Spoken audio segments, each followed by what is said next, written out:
Okay, here we go. In 3, 2,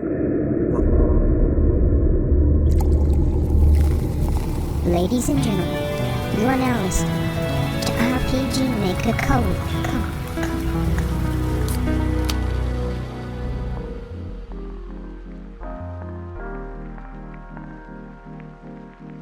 Hello and welcome to everyone's favorite RPG Maker podcast series, RPG Maker Cola. I'm your host Cash, also known as Cashmere Cat, also known as the Puzzle Snob, and this is the place for you. It's a chill space where we get together skilled developers from the RPG Maker community to chat cordially and occasionally non-cordially about game development, game design, and probably a whole bunch of unrelated other stuff too. It's casual, it's cool, it's cola. It's currently my best happiness I have yet to witness on this earth to introduce our two exceptional guests today. Our first guest is longtime collaborator, reviewer, and motivational dragon sketch sender. This prolific reviewer is a maelstrom of talent. They have an inordinate amount of reviews of games. They have an exceptional knowledge of what's out there, and plus, after being support on a few collaborative games for a while, this person has started to make their own games themselves. Games such as Sorceress to Be, Cat Chaser's Life, and Sorceress's Teacher, all widely branching visual novels created in Twine. Master player and reviewer of games, and general all-round nice person, I introduce Kylaila. Hi, I'm Kylaila. Most people know me mostly just sitting around the forums, being on hiatus for every now and then for a year or two, and I'm happy to be on this show. And well, yeah, I'm from the Germany, a student, and I've been a bit busy, but I'm back. Happy to have you here. And our second guest is a developer of games that range from action-adventure to puzzle RPG to Ace Attorney style visual novel. Co-author of Blood Knight, Dragon's Gate, Empress of China, Myriad Cipher, and Lost Dreams, developer of a neat puzzle demo with myself and ZDS called Slime Village and the Mysterious Stream of Water, and finally the developer of the ongoing, fantastic action-adventure game made at RPG Maker VXAce called Secret of the Giraki. It's Jeroen Soul. Yeah, I almost got it that time. I feel like you made that sound like a lot more than it actually is. I'm actually feeling a little bit inadequate right now, being next to the likes of the Puzzle Snob and Kai. I had the same feeling, and here you're comparing me in the same way, so I think we're good. We're just here to talk. Okay, that's good then. Yeah, I'm Jeroen Soul. Most people know me as Jero because that's easier to pronounce. Everybody just pick whatever they want to call me, and I'll probably be fine with it. Most of those games you just mentioned are not finished by any means. I think the first one I played by you was Empress of China. That was pretty nice. Oh yeah, that was the puzzle game that everybody thought was way too difficult. It was good. Probably that's my style. It helps when a puzzle person plays it. Yeah. Yeah. So, yeah, I mean, I don't know why you'd feel uncomfortable being introduced like this. The reason why I invited you on is because you're both such wealths of information and development experience. I think you're both exceptional in your own way. Well, that's... Oh, thank you. Well, thank you very much. That's, yeah, I don't quite feel that way on this website with so many very talented developers who, actually finish games. Well, it does show, though, I think. Obviously, there's so many people out there, so you can't say you're on top of the pile. But once you leave the side, you have those moments in life where people pick up on it, and you think it's a basic skill, such as giving feedback. And people are amazed at your ability to do something to you very basic in the RMN world. Yeah, I suppose so. So it does show. It's really fun. Actually, a coworker talked to me. Was like, "Hey, didn't you test games before because your reports are always so well written?" I was like, "What?" Oh, that's really cool. Yeah, that was interesting.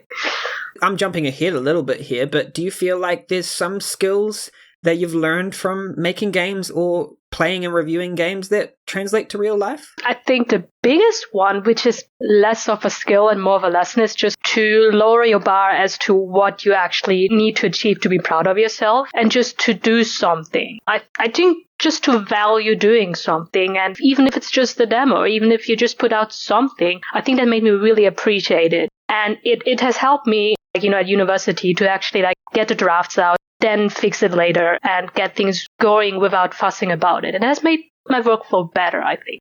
Yeah, for me, it's really just that whenever you have a creative process, you just need to try. You'll eventually get the hang of it, and it'll get better as you go along. But the most important thing is to try. I think that's what really I've learned from RPG Maker the most, is to just give things a shot.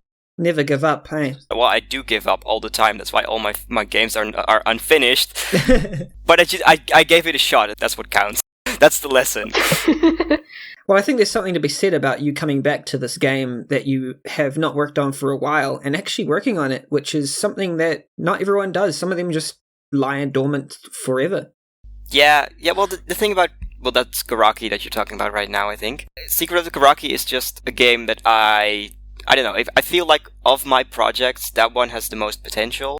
And that's also why I keep coming back to it. I've decided to completely redo it in a different engine, actually. In the Solaris engine, which is mostly geared towards action-adventure games. It was made to create games that resemble Link to the Past.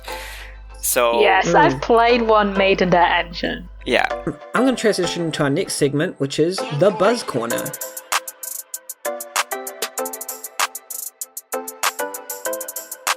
Welcome to the Buzz Corner, where we talk about what RPG Maker games are gaining buzz at the moment.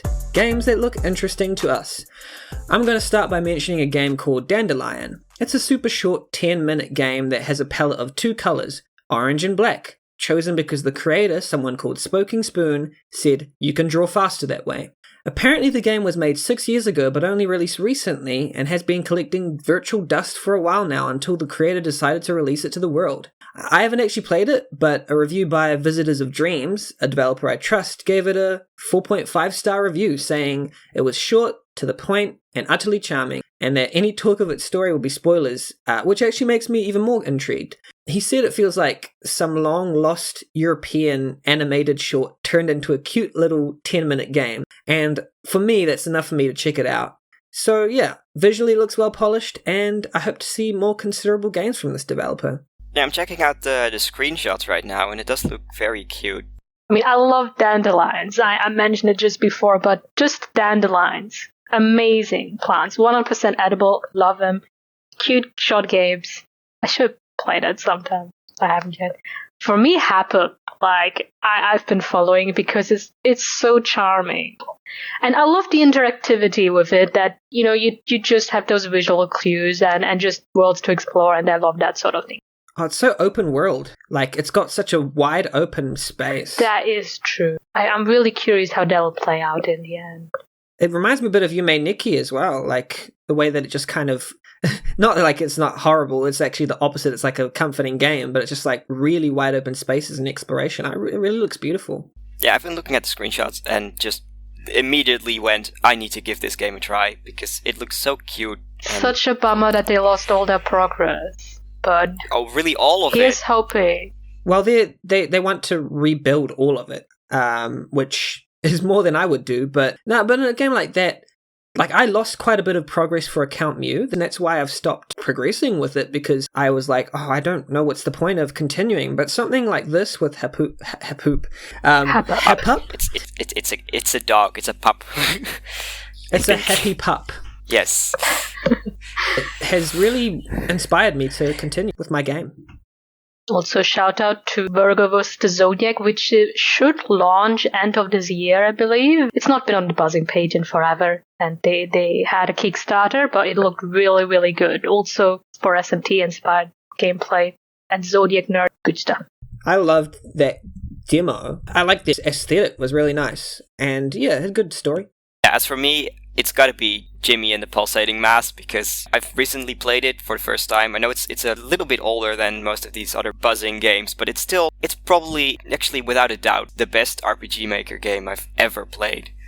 Yeah, I can actually say that. The art style, it's very simple, but it works really well to create both really cute levels as well as deep, dark horror. So, one question. So, I know I adored reading all the entries. It's been sitting on my wish list because everyone who's played it loves it. But is it as funny as the written entries for the character? For funny? I don't know. The game isn't trying to be funny. Most of the game is actually very terrifying. That makes sense. There's a darkly comic edge to it, though, I think. Yeah, but that's more so because of the fast tonal shifts in the game, but actually all of that comes together really well because of their overlying plot that I don't really want to get into because it's kind of spoilerish. And I know it's sort of like Earthbound either way. I mean, I know those comparisons abound, but... Yeah, it is basically Earthbound. It's very Earthbound, but it's also better than Earthbound, I think. It's a big claim. A lot of people are gonna just turn off this podcast right now because of that. The thing about... Haters can hate, you know? Yeah, I know, but Earthbound is just very old. You heard it from Soul. You heard it from himself. Jimmy and the Pulsating Mass is better than Earthbound. Okay, I'm gonna get so many people flaming me for this. We're behind you. I trust your judgment. I'll just let him hold this one for himself. Housekeeping is a dev that's very native to RPGmaker.net as well. Having been here and made games on this site for a long time, and was actually going to be on a podcast. I'm still trying to get housekeeping on a podcast episode. Yeah, that would be very cool because I'd love to know more about what went into the development of that game because it's a work of art. It really is. A few years ago, housekeeping outlined their entire process for making this game that they had planned a few years ago. They had planned what months they were going to finish things. They said, I'm going to finish this first. They said, I'm going to finish the monster graphics in 2 months. I'm going to finish the levels in 2 months. I'm going to finish... It was like a waterfall process, and they gave deadlines for each process and met them. Up to for a couple, 2 to 3 years, they met their personal indie deadlines. And that, for me, is astonishing. I've never heard that for an indie game where they set deadlines several years in advance and met all of them. That speaks for some amazing management and planning. Yeah, definitely. And also it really shows because, it is a full-length game. I literally sank 70 hours into that game.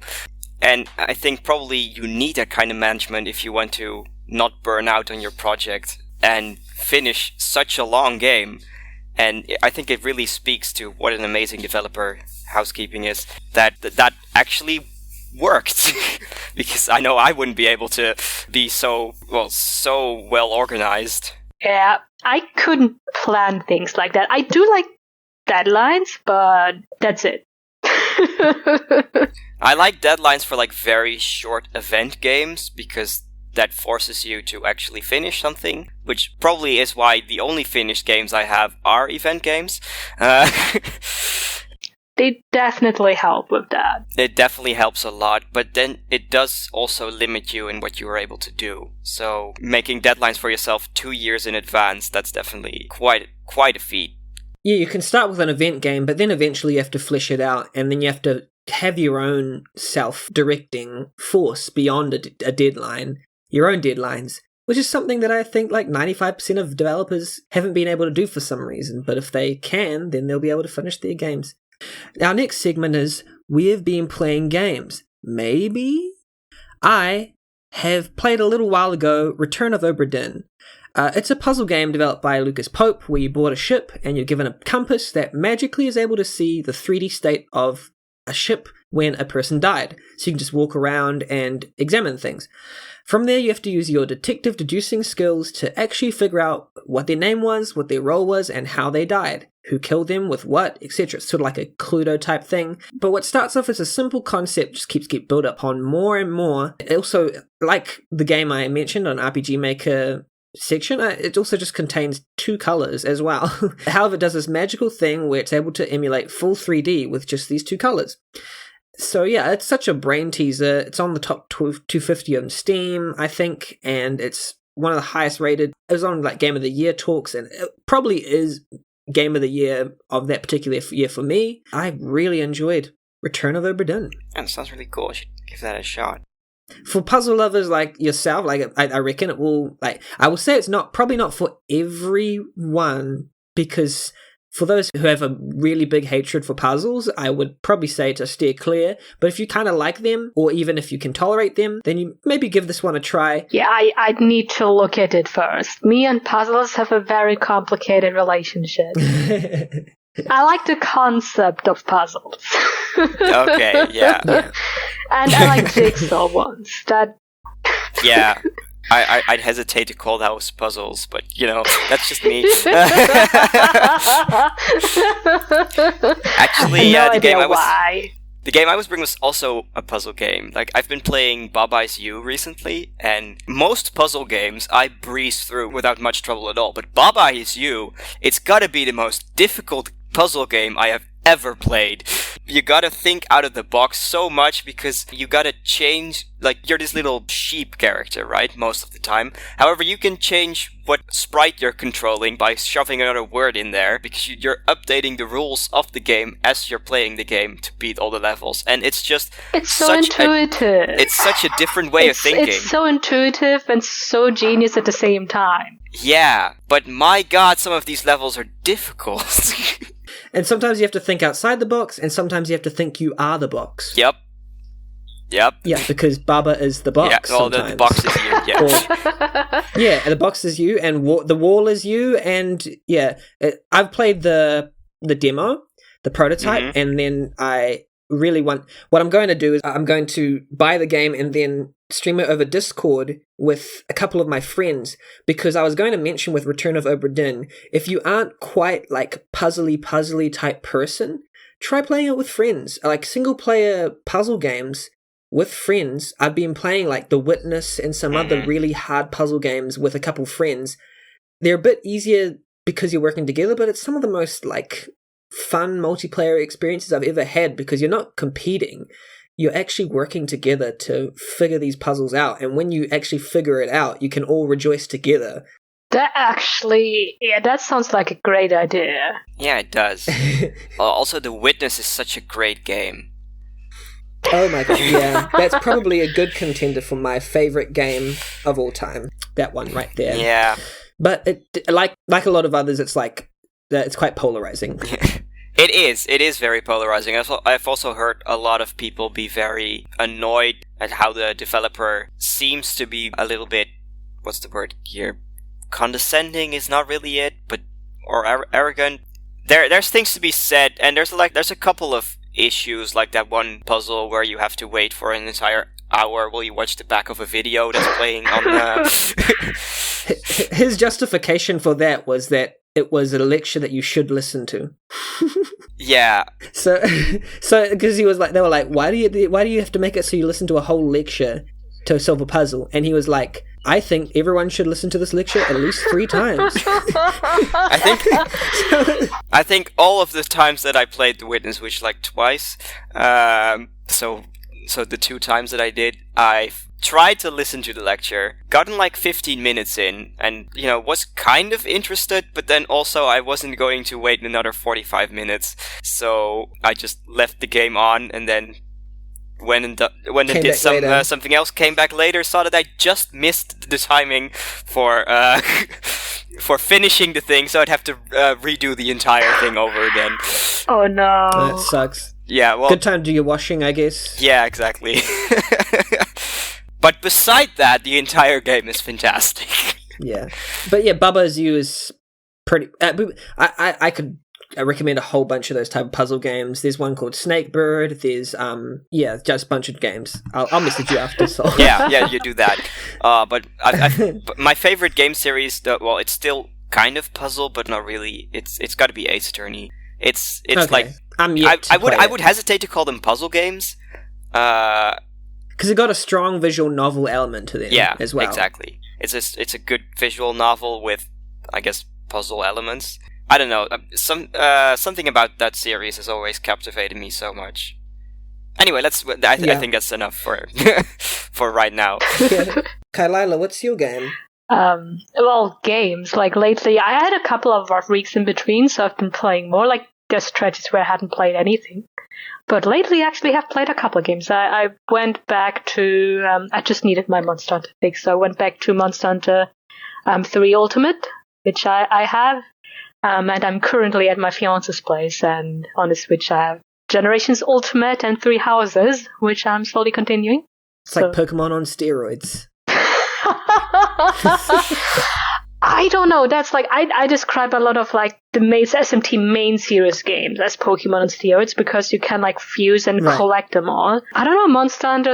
It's this weird thing where I actually realized a lot of people don't know the series and don't know what to expect of the series. Like I literally had a conversation with I think Hexy, and I just showed off the best thing. Also my fiance, like the best thing that I had opening Generations Ultimate. First of all, you can play as a cat. You can pet sheep as a cat and make happy sounds. Okay, that's pretty good. And they had like this super cute video of Don't Stop the Meowsic with just a compilation of like the entire cast and cats dancing in front of all the monsters. And that sounds like a dream made in heaven for Kylaila. And to me, this is just Monster Hunter. Like, it's wacky, it's cute, it's funny, but it has this really dude pro quality, especially when you play online, because it's just cooperative, where you can just sit back, play with your bros, have a good time, not even talk unless you really want to, and just go hunt some big ass monsters that could destroy you into it. Yeah, I really have always kind of wanted to play Monster Hunter, but either I have had hardware that doesn't take it, or it's just too much, has been too much money for me. But I like really want to, and that's why I said Pokemon on steroids, because I am completely oblivious to the game's contents. Yeah, a lot of people don't expect it. A lot of people thought it would be darker and wouldn't have it. It's always been really goofy. I think Monster Hunter World is a bit more serious and also a bit more bland aesthetically. I mean, you have the weirdest atrocities as weapons, with a good thing. Like, you have forked knives, you have big balloons, you have lanterns as weapons, and of course also standard weapons and spiky ones, everything. There's also, you can use like a hammer that looks like a tiny sheep for your cat to whack monsters with. Like, it's always been there. Take my money.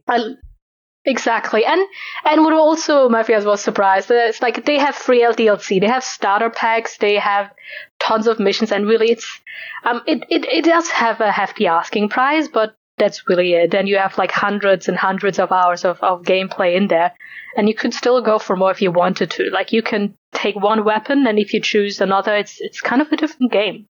I think that's why it's so difficult, like, to start out with, because I think it's important to find a weapon you're comfortable with, because you spend a lot of time with it. Yeah. But if you do and have your happy place, it's really cool. So if you have a friend who plays it, I just recommend giving it a bit of a try. It takes a bit, I think, to start out with, but if you like it, it's the best series, because all of them are really good. They have so much content, and just, they're fun. I mean, you have a fucking Don't Stop the Meowsic videos of like... Link me that. You can look it up. You should link that to us. Like, I can do it right now if you want. Well, I've got to say, like, I've never really gotten into Monster Hunter because it looked... I don't know, it didn't really look like my type of game, but what you're describing right now is so very different from what I expected. I know, right? It does have, of course you need to like enjoy the gameplay loop of just, really satisfying hunts, but it's really fun. It's very goofy if you want it to be. Yeah, might check it out. And there's so many games like that where you see like a small snippet of it, or even an image, and you make these instant connections and these judgments where it's like, oh, that's that type of game. And then it just turns out to be a completely different type of game when you actually play it, and you're like, how did I miss this? Yeah. Yeah, and it's really great with friends. I only had one pleasure where I could like do it like physically. Then it's really cool to help each other out as well. Like, especially, I mean, when you're like more used to the monsters, you get better at doing things, of course.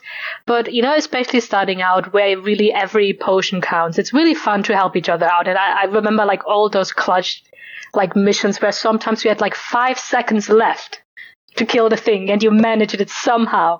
Or like potions were running out, and your friend had no potions anymore, so you gave him half of yours, and you were both out and had to finish it somehow. It does sound like a game that works really well in multiplayer, yeah. Maybe not so much single player. It does. I know I like both, but that's because I also love dungeon crawling just because it's really relaxing. It's my just kind of like cool down time. But otherwise, multiplayers are go. I like most are really good. The PSP one had no tutorial. That's bad to start out with. And Monster Hunter World has also a big focus. It's not as personal in multiplayer. And I think actually it's the only one where the multiplayer is harder than the single player. Usually it makes it easier to team up. We could probably go on about cooperative games because that's one of my favorite style. I love cooperative games. But we should move on to the questions.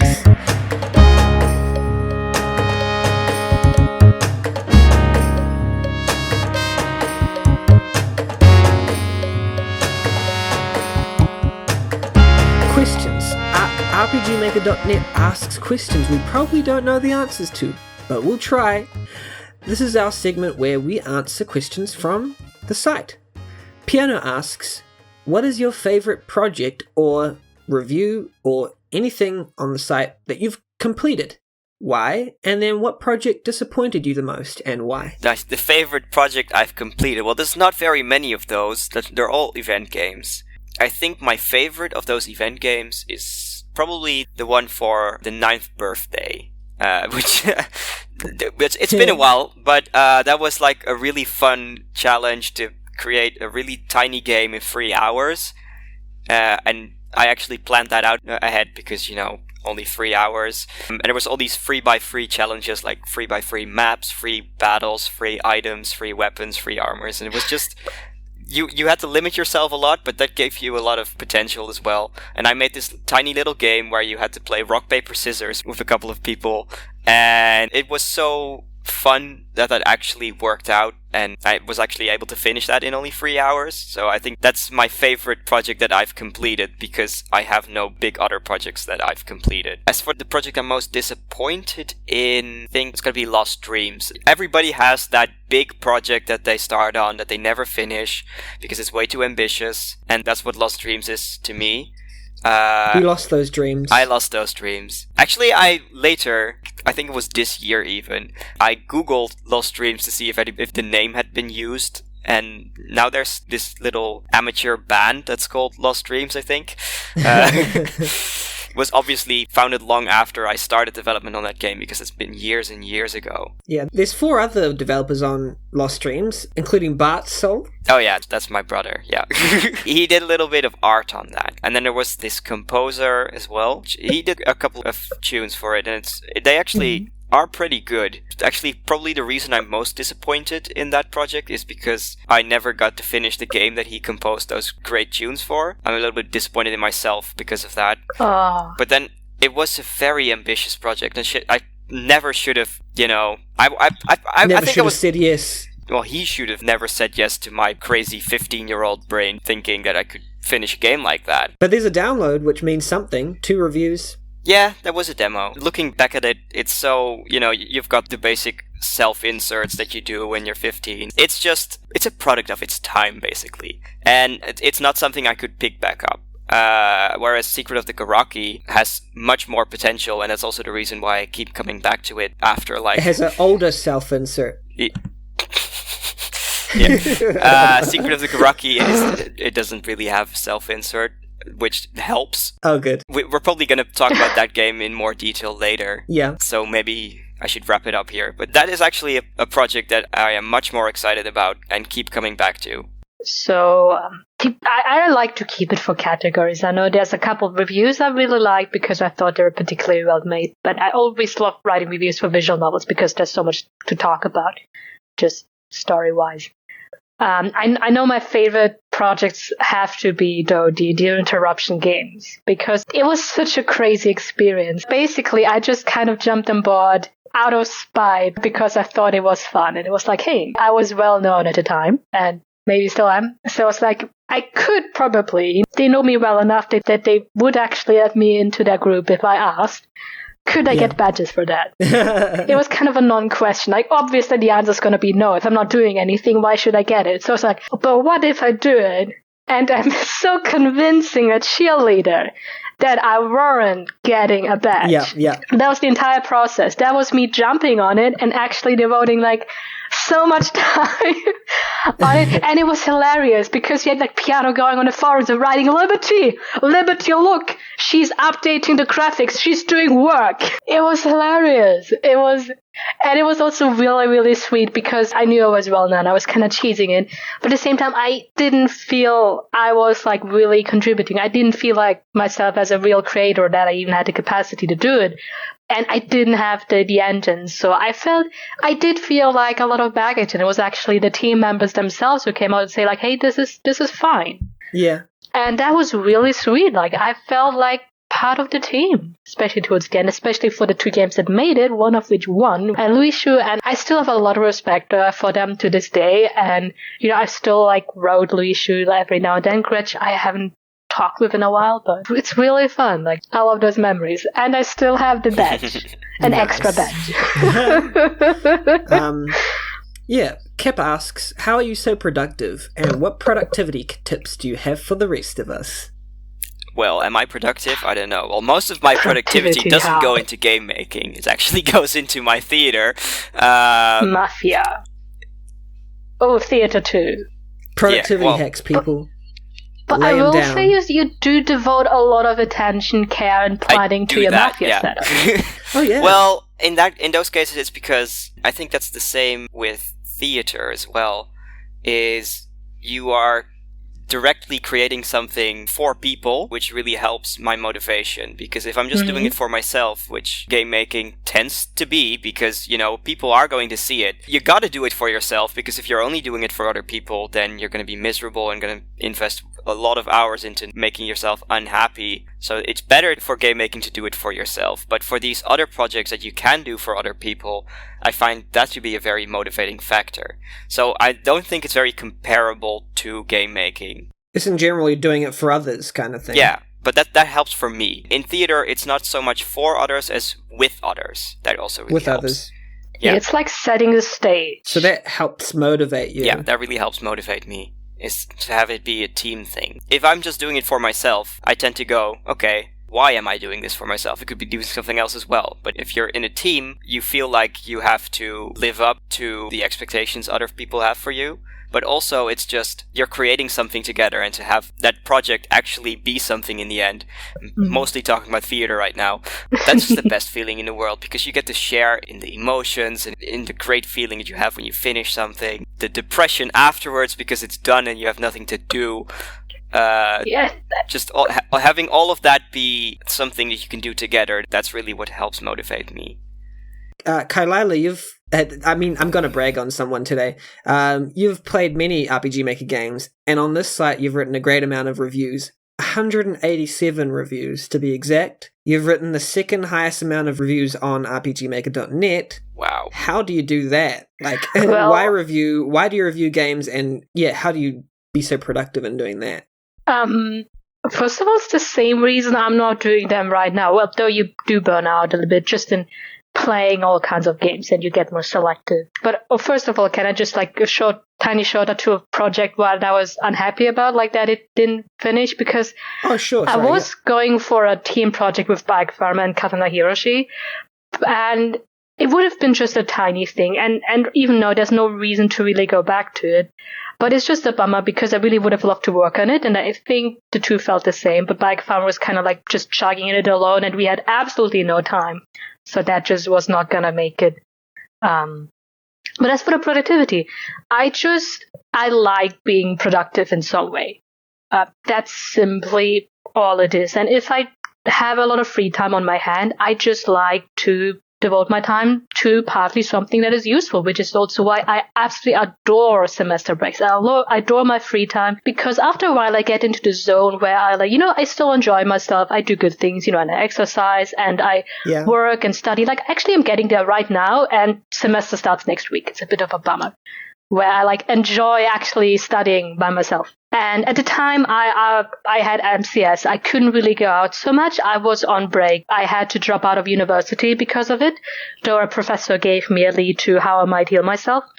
So I didn't really have much to contribute. And I figured I'd been playing a lot of the games in the years before it, because I quite like obscure games. I've always been a niche gamer. When it comes to consoles, Atlas Fanboy, Like, I was on the Atlas boards before they shut down. And I played a couple, like, the more famous ones, like, like Kalunio stuff. And I figured I can just combine the two and give back a little. And I always felt that, everyone deserves feedback and just to have a tiny bit to have it there. And it's also just a little bit of completionist drives. I'd be happy, like, if every game had at least one review.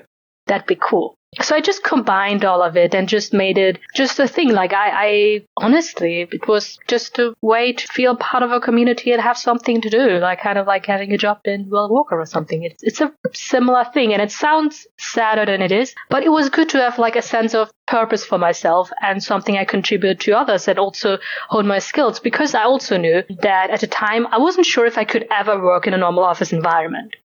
MCS means going out is crippling, and dealing with other people who use normal perfume stuff is bad. Physically bad. I was preparing for a scenario where it'd be good if I could like work from home and build up a portfolio of like translation work or creative work, like anything. So it just combined everything. That's why it feels selfish, but I like that I like win-win scenarios. And that's what I did. So I look back at them and they're not very well written. I have this drive to touch them up sometime. But you can see some are good. I think that maybe speaks to growth, though. Like, it really does. My English has gotten so much better as well. So I used to not speak at all. It's really fun. As a fellow reviewer as well, I have written probably less than half. Maybe I've written more than half, but like I've written less reviews than you, but I can attest also to the idea that you want to give feedback to someone and that it's good feeling for someone to notice your game and to write about it. And also I just got therapy from just writing. I love writing, so combining the two, it's really fun. Like, the writing part is like more fun than the actual playing part most usually. It's true. I love it as well. And it's also, of course, the bulk. I used to do it, like what I did was I just had, like, I don't set a goal of doing so many things. I do a routine. I like the process. And like what I did is like I always wanted to have a review in queue. That's what I did. And that's part of why some are rushed. But I always had a review in queue. And I took the events just as an opportunity. Yeah, I was talking with Piano earlier, and he said that the key to his productivity, it was getting in a groove. That might be similar to what you're describing here, is that you got in a little bit of a groove of always wanting your review in queue. So now, because its circumstances changed, it's a different process. But what I know for myself is I work in a way that most people find unintuitive. For me, since I actually like completing things, since I value doing a good job as well, usually what I need to focus on is not doing the thing, but everything else. I need to focus on eating well, on giving myself lots of time, of taking days off. If I make myself happy, if I play games when I don't feel productive, then I do work when I feel good. If I focus on it, I get everything done anyway and still feel good about it. So for me, it's all about taking care of my well-being in a way that I feel capable of doing things, and then doing things when I can do it. It's like studying when you feel tired. I can't do it. I don't know how people study the entire day. I'd go crazy. Like, after a couple hours maximum, I just feel I'm not using my time effectively. And it'd be more valid to just sit back and relax the rest of the day and maybe put in a couple minutes later. So I don't feel I'm very disciplined, but I can't not do it. Yeah, I mean, this is Kylaila, the therapist, talking here, because I've had the privilege of having some in-depth conversations with Kylaila even years back over Skype. We'll move on to some more questions. Let's try and breeze through these questions so we can get through to the other questions beyond it. Yeah. In a sentence, SB asks, what are the major recurring theme or themes you try and communicate through your games? Yeah, that's a difficult one. I wouldn't say I have enough games to actually have a recurring theme. So that's a little difficult to answer. Can I go first? Yeah, you go ahead. I say, like, I know it's just such a theme in my life that probably comes up, just self-expression and struggling with self-expression. I always like to play between, like, how you communicate what's actually going on, and how that is a dissonance between what you feel you're communicating or what actually is happening. For me, meta, themes, and the self, and I like introspection. I think Kylaila might know that from playing Project 1. Yeah, that was a nice one. Cap asks, what's the first thing you consider when coming up with a protagonist for your game? Well, the first thing is that it shouldn't be a self-insert, because I've had some issues with that in the past. I think the first thing I try to establish is the flaws of the character, more so than anything else. Because I don't want a character that's not a character. It has to feel like an actual person. Mostly, now, I mean, if I'm going to go talk about Secret of the Garaki later, that one doesn't really have much of a protagonist, because that's not the focus of the game. The focus of the game is the exploration. The character itself is less important. I feel like if you want to create an actual character, then thinking about the flaws is one of the most important things to do. For me, I like to think of the whole package first as like what is supposed to happen. But for protagonists, I'd say just what their ambition is, kind of what is their drive, what do they enjoy and why do they do it? Because I feel that usually gives pitfalls as well. Like they would like one thing, so they probably don't like the other thing. We'll transition on to the next segment, which is topics to discuss, because this is a podcast and it's serious. So what is your specific method for creating when it comes to, say, a review or a game?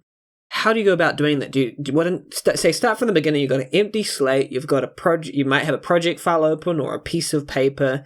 So what do you do from there? Well, I'm not going to say that this is something I recommend to people, but my method of creativity has always been to dive right in, right?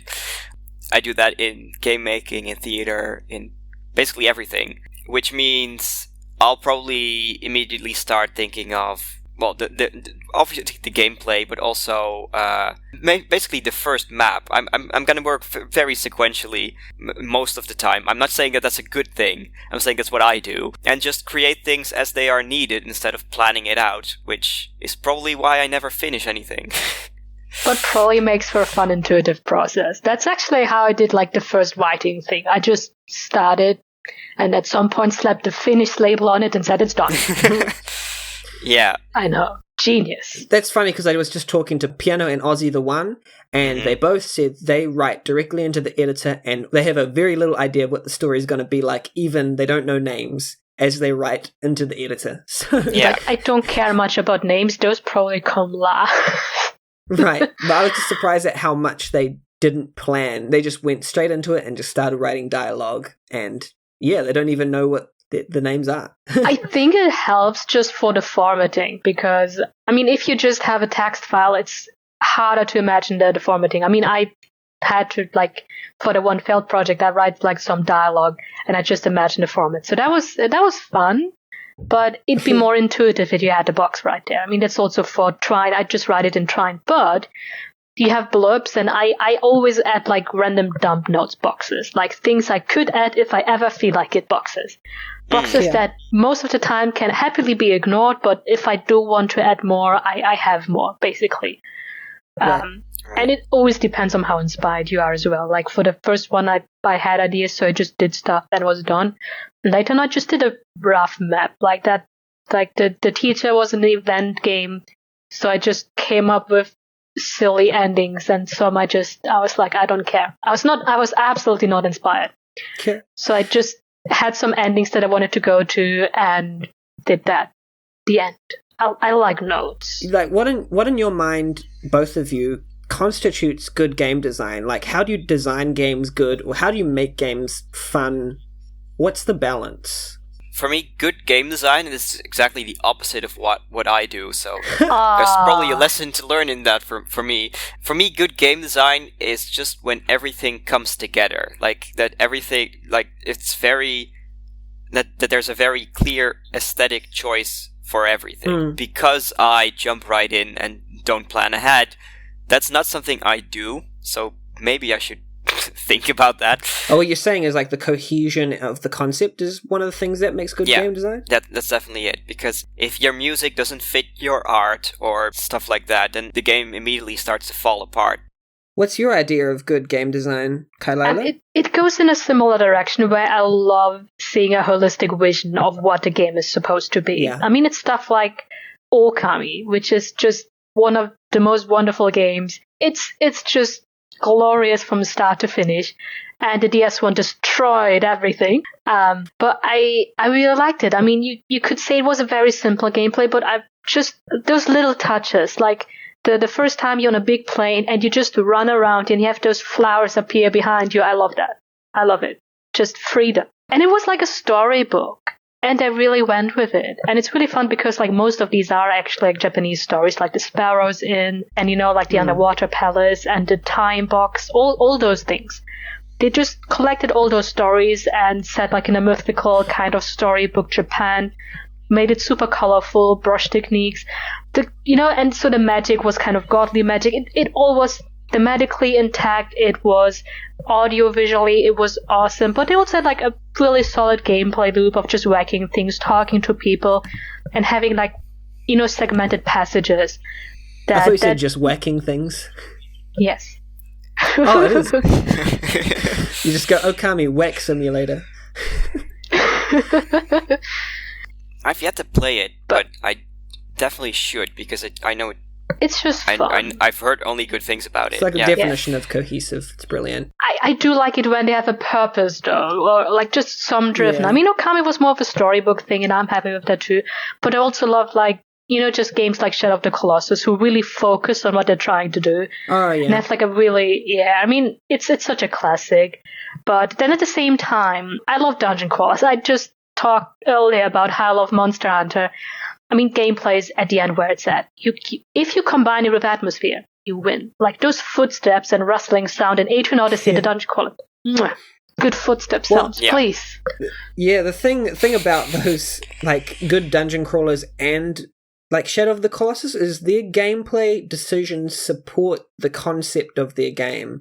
Like they talk about Ludo narrative dissonance, but on the opposite, resonance. Like exactly. You want your gameplay to resonate with the concept and the story of your game. Like Red Nova does this really well in his RPGs, where he will remove a skill or something because your character feels weaker, or you feel gameplay wise what your character is feeling. It's no use saying your character is weak now, but then he still has all the same abilities and level and strength that they had gameplay wise. There's a little bit of like a dissonance there, so you just want it to it's feel. Also the dissonance of like bosses just being normal encounters and then one-shotting you in one move and pretending that they're super strong without good reason. It happens. I am going to transition into speaking to each of you about your specific projects. Kylaila, you've also created a few visual novels: Sorceress to Be, Cat Chaser's Life, Sorceress's Teacher. These are the ones that you've released, and possibly future RPG Maker projects on the way. I'm going to focus on Cat Chaser's Life. In particular, it's a short text game about exploration and with fun little things to do. Escape your friend, go outside, chase your dreams, and be cute doing so.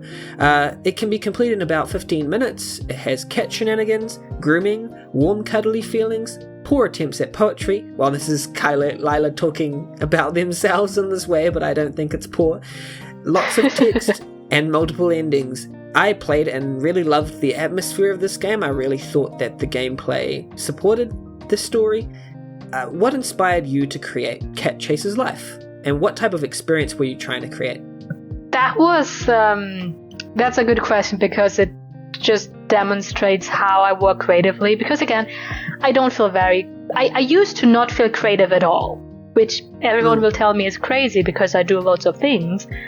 But I rarely have a vision I want to bring into life. Like those game ideas that like, even if it's teenage selves had that they want to have this grand adventure they want to bring to life, got none of that. Just, nope.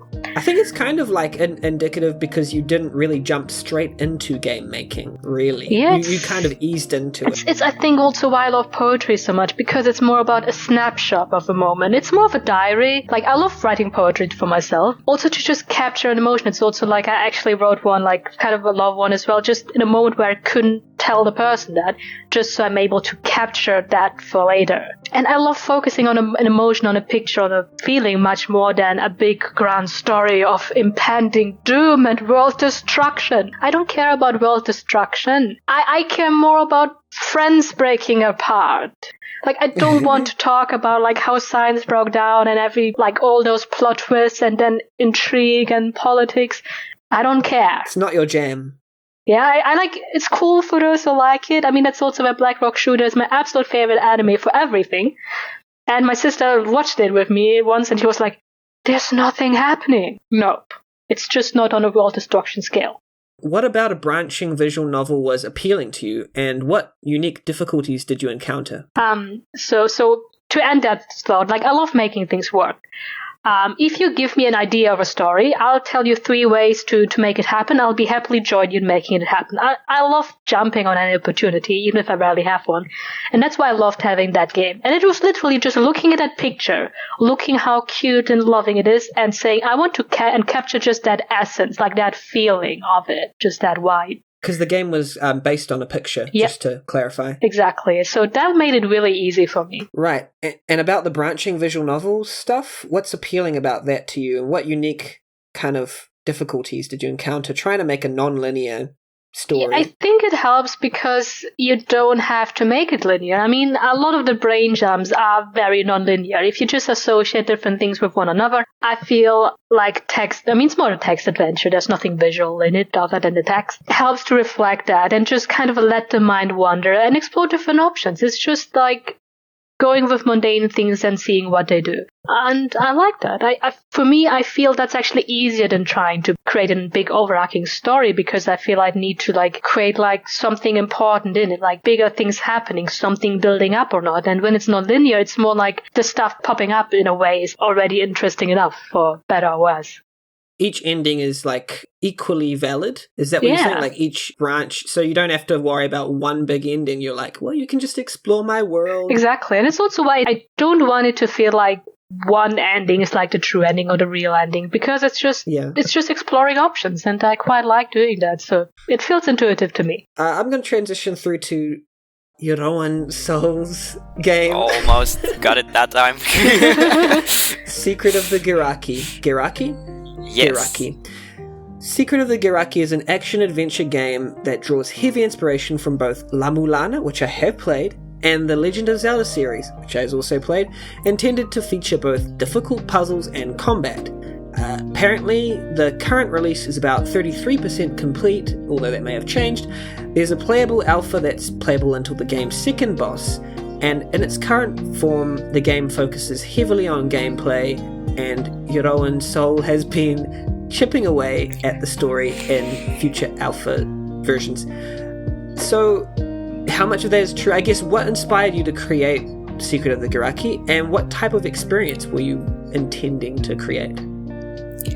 Yeah, that's what inspired me to create it. It's mostly, this is the game that combines most of my favorite games. I've always loved the exploration in Legend of Zelda. Yeah. Always also thought that the Legend of Zelda was sometimes a bit easy. Not really. Another the ladder tough bosses take. In the game. Another hot take, people. Zelda is easy. Not all Zelda games are easy, but in general, Zelda games are of course made for children, and most of the Zelda games, if you know what you're doing, they're not too difficult. But then at one point I played La Mulana, and La Mulana is, well, it's a work of art, I think. It's brutally difficult for one. It's very obtuse with its puzzles. It's basically, what La Mulana was to me is, it was like, wow, this is, like, I know that my views on video games are very non-mainstream. I love getting my ass kicked. Yeah. I love challenging myself. I love a game challenging me both in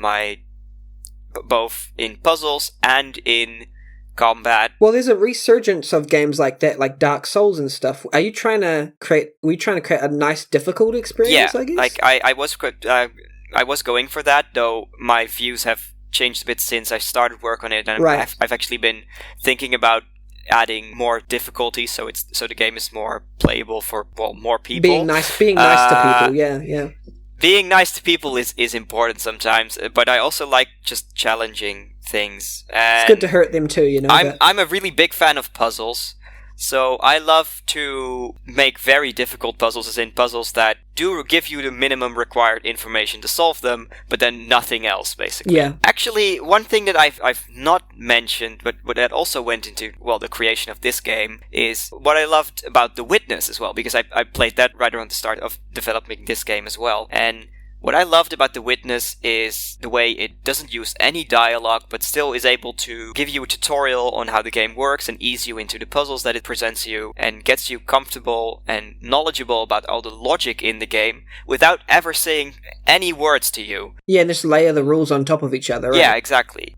And all of those things came together into a thought in my head, where I wanted to have one giant explorable dungeon, which is what Metroidvanias are about, except top view because of Zelda, and then have there be some dialogue, but not so much that the game is actually actively tutorializing at you, but that most of the game is done, all the text in the game that you find when you're exploring is in glyphs. Mm-hmm. And it's up to you to decipher what those glyphs could mean based on what other glyphs are next to them, and solve puzzles that way. That was the idea I had. That sounds lovely, though. Yeah, well, I've already found that most people found the alpha so far to be very difficult, but that's mostly an engine thing, because it's very Mission hard. achieved.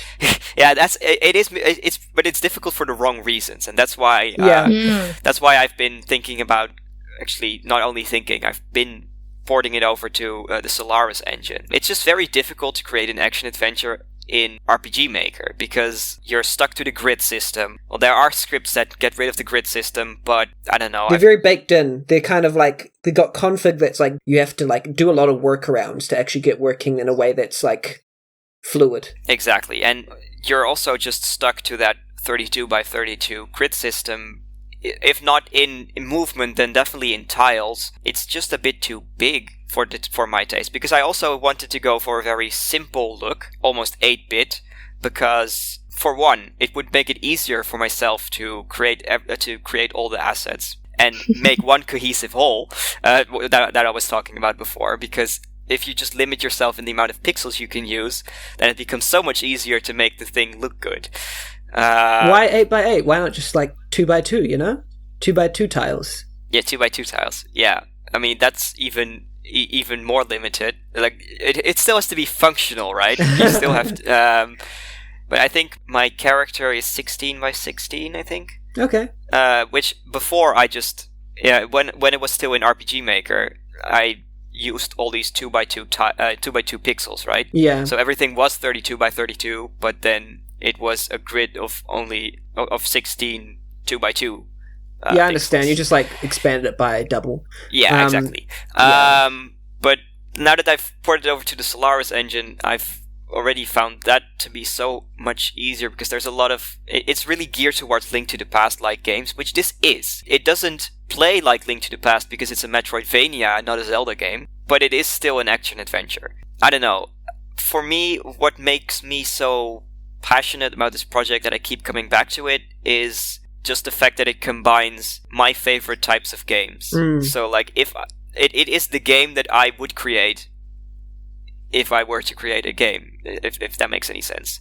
I've been wondering if, like, for you guys, when you work with different engines and, like, formats, if you naturally adjust to them, because, like, just reflecting, I notice I adjust to the engine and thing I'm using, just in the way I write and design things, like, almost automatically. I wonder how it's for you. I've been so used to RPG Maker that I haven't used anything else. It kind of just gets... You get used to it. Like, suppose, you know, when using Twine, it's like, okay, I don't want to leave Twine because I've always used it and it's so comfortable. Yeah, Solaris is a very difficult engine to get into, because you have to do a lot of Lua scripting.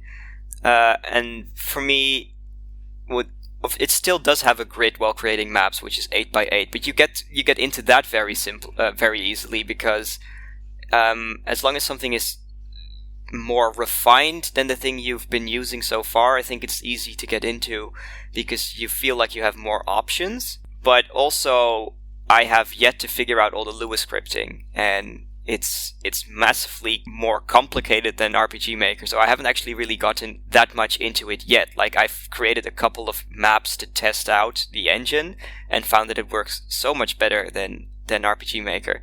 But to actually port the entire game into Solaris, I haven't really gotten that far into that yet. But I do find that, well, obviously you ease into every engine that you use. Like, practice makes perfect, right? Some easier than others. Yeah. That makes sense. Yeah, of course. And your game being non-linear, how do you apply that design-wise? Well, non-linearity is all about how far apart do you, like, thinking about a Metroidvania, there are obviously items that function as keys to certain places, right? Yeah. There's this very nice series on YouTube on it. It's called Boss Keys, and it's about the dungeon design of both Legend of Zelda and Metroid, and it's a pretty great series. And it talks about those kinds of exploration games in terms of locks and keys. Yeah. Which makes a lot of sense, because certain items are a key that's necessary to enter certain areas. And non-linearity and how difficult the game feels is all about how far apart you place those items and how much backtracking you have to do. If you're going to make a little tutorial area, then obviously stuff should not be very far apart, but then as you get more into it, then you can start placing things further apart and having people go into areas that they can't solve yet to get an item, to go to a place that they can already solve after getting that item, stuff like that. Adding, of course, lots of optional items that players can get basically at any point in time, so that they feel good about exploration. That's all what, for me, non-linearity and exploration is all about, which is basically just the Metroidvania way, I feel. So this is for both of you, and this is probably my final question for the podcast.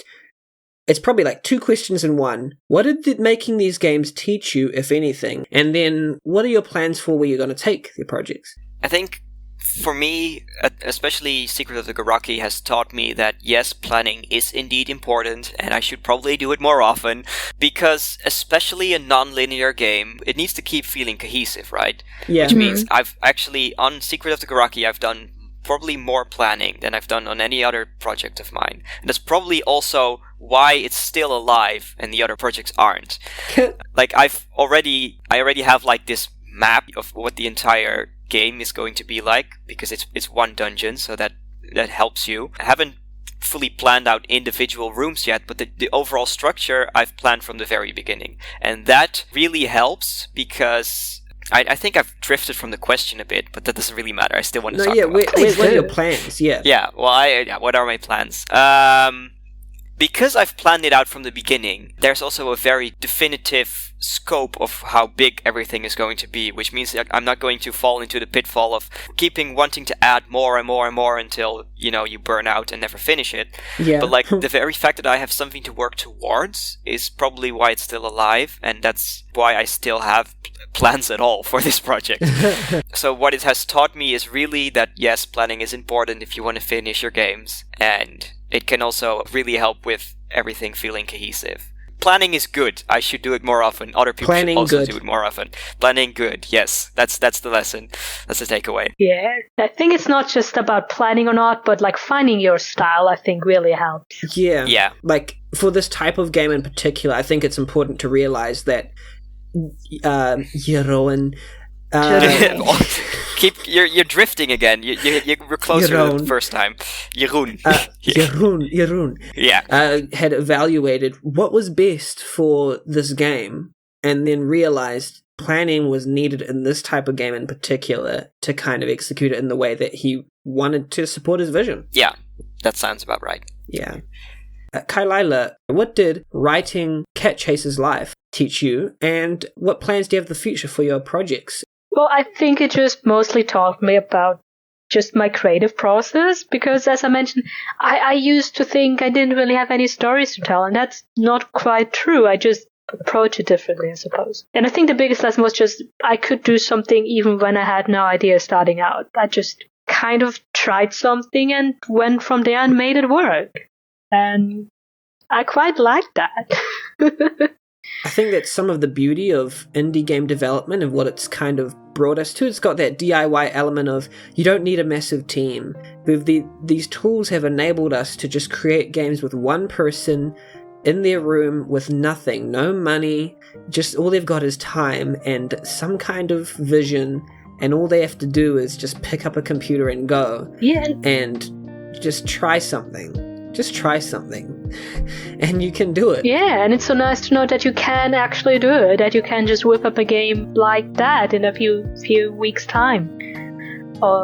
Yeah, but then I also think that communities like RPGmaker.net are extremely important as well, because it's like you can't overstate how important like people are who share your dreams and are there for you to motivate you to keep going on. Because if you're just doing it on your own in your on your computer, yes, you may finish something, and people who can do that I think deserve lots of respect, but for me personally, I wouldn't be able to.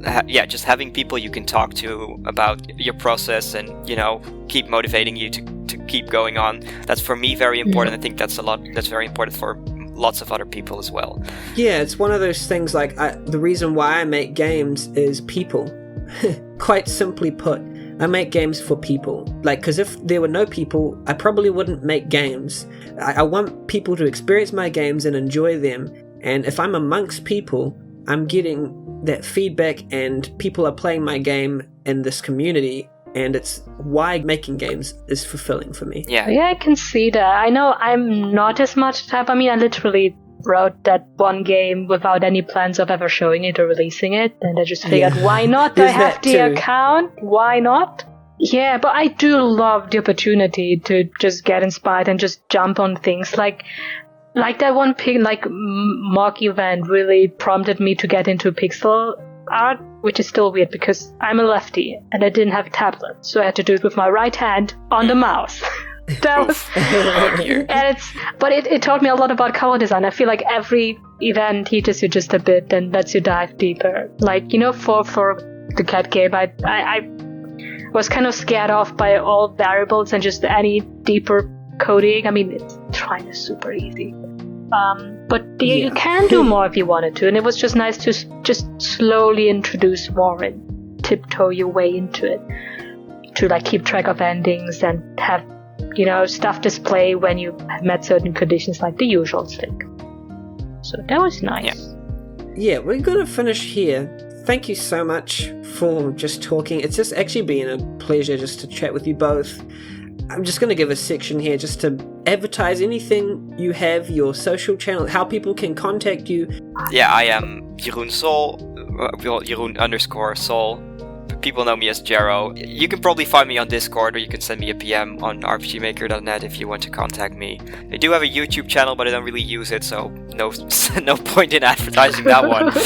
The thing I'm most passionate about isn't really game design. It's theater. So what I really want to advertise here is I did this musical performance a couple of weeks ago. Was the first Dutch performance of Young Frankenstein. It's really very dear to me. It's probably the most important performance I've ever done. And I do, in Creative Corner, have a thread with pictures. So if you want to check that out and comment on it or something, that would be great, because that performance is the most important thing I've done in my life. Kylaila. I think, Pierre, if someone wants to contact me, they're free to. I quite like chatting. I also like not chatting a while, so don't worry if I don't immediately respond. And I do like taking part of all kinds of things, so just have a good chat. I do have a DeviantArt channel as well. I don't write much on it, but I every now and then I upload some things. I have some projects that I just want to hang on my wall, so... Do you still make dragons? I do still make dragons. I actually finished one, I think, this week that I was a bit stuck on. It's like drawing has always been the more practical side of things. I love drawing for other people. It makes an easy, cheap gift. It's also really good for online friends. I like stuff that's big enough for print, so maybe one day I'll have some more hanging. But Armen is probably where it's easiest to contact me. I quite like Cat Chase's Life if someone wants to give it a go, but if they did, they probably would have already. Do give Cat Chase's Life a go, and maybe Kylaila will link a song that you can play while you play, because that enhanced my experience quite a bit. A soothing song. Thank you so much, listener, for listening to us. Brilliant to have you both on, Kylaila and Soul. Thank you so much for being on this podcast. Thank you for having us. Thank you so much for hosting it. Yeah. Nice. It's so fun. Goodbye, everyone. Bye-bye. Bye. Goodbye.